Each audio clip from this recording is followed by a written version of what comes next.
O'tgan payshanba kuni kechda Urumchida yuz bergan o't ofatida qazo qilgan Uyg'urlar uchun dunyoning har qaysi joylarida ta'ziya bildirish faoliyati va Xitoyga qarshi namoyishlar o'tkazildi.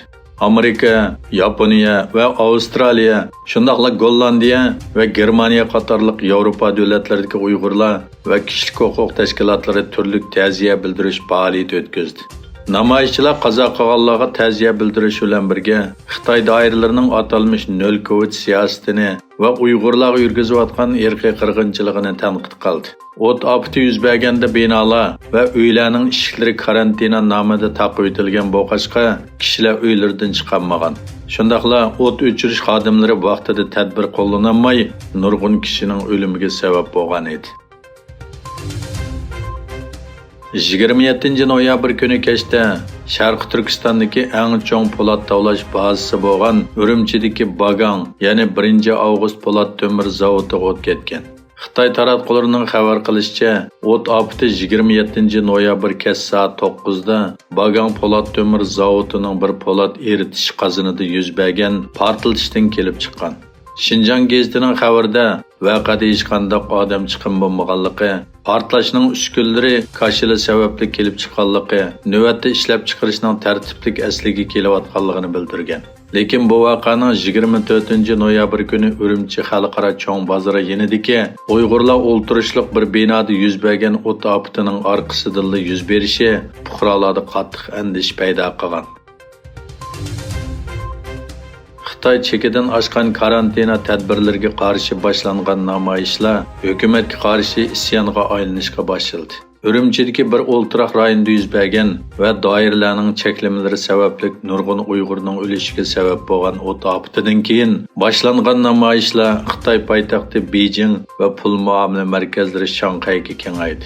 Xitoy namoyishchilar qo'llarida oq qog'ozni ko'tarish orqali hukumatga norozilik bildirdi. Ba'zi joylarda namoyishchilar Kompartiya yo'qolsin, Xi Jinping taxtdan tushsin degandek shiorlarni to'ladi.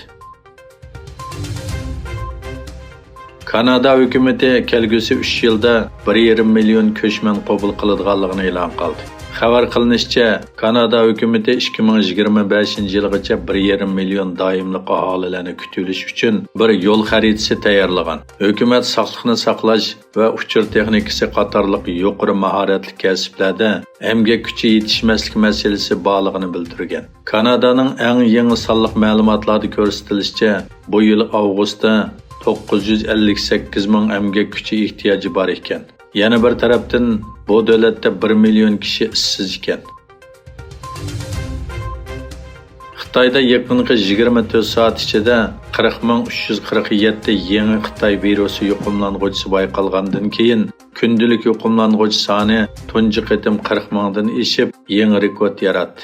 Xitoy Davlatlik Səhiyyə Komiteti 11 ayının 27 günü kundalik rekordning 40,347 yangi yuqumlanguvchilar bilan buzilganligini e'lon qildi. Buning ichida 3822 odamda kasallik alomati ko'rilgan. 36525 kishida bo'lsa kasallik alomati yo'q ekan. Germaniyaning Duisburg shahriga joylashgan Sharq Turkiston madaniyat va uchur markazi har qaysi ommaviy tashkilotlar orqali dunyoning har qaysi joylaridagi xayr-saxovat faoliyatlarini davomlashtirmoqda. Bu doirada Turkiyadagi bir qism yetim va qiyinchiligi bor Uyg'ur oilalarga yemaklik va naqd pul yordami tarqatildi.